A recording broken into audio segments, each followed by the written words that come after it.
Ang mabuting balita ng Panginoon ayon kay San Juan.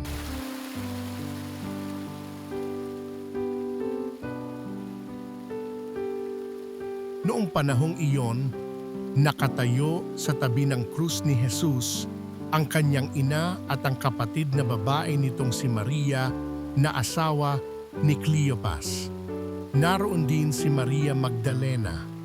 Nang makita ni Jesus ang kanyang ina at ang minamahal niyang alagad sa tabi nito, kanyang sinabi, "Ginang, narito ang iyong anak." At sinabi sa alagad, "Narito ang iyong ina." Mula noon, siya'y pinatira ng alagad na ito sa kanyang bahay. Alam ni Jesus na naganap na ang lahat ng bagay at bilang katuparan ng kasulatan ay sinabi niya, "Nauuhaw ako." May isang mangkok doon na puno ng maasim na alak. Itinubog nila rito ang isang espongha, ikinabit sa sanga ng isopo at idiniit sa kanyang bibig.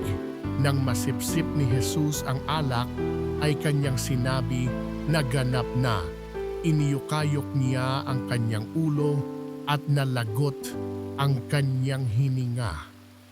Nooy araw ng paghahanda at ayaw ng mga Hudyo na manatili sa krus ang mga bangkay sa araw ng pamamahinga, sapagkat dakila raw ang araw ng pamamahingang ito. Kaya't hiniling nila kay Pilato na ipabali nito ang mga binti ng mga ipinako sa krus at alisin doon ang mga bangkay. Naparoon nga ang mga kawal at binali ang mga binti ng dalawang ipinakong kasabay ni Jesus.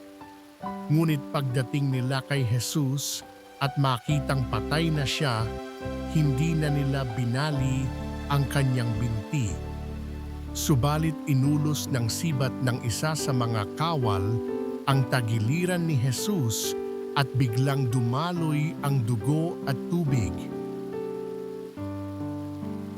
Ang mabuting balita ng Panginoon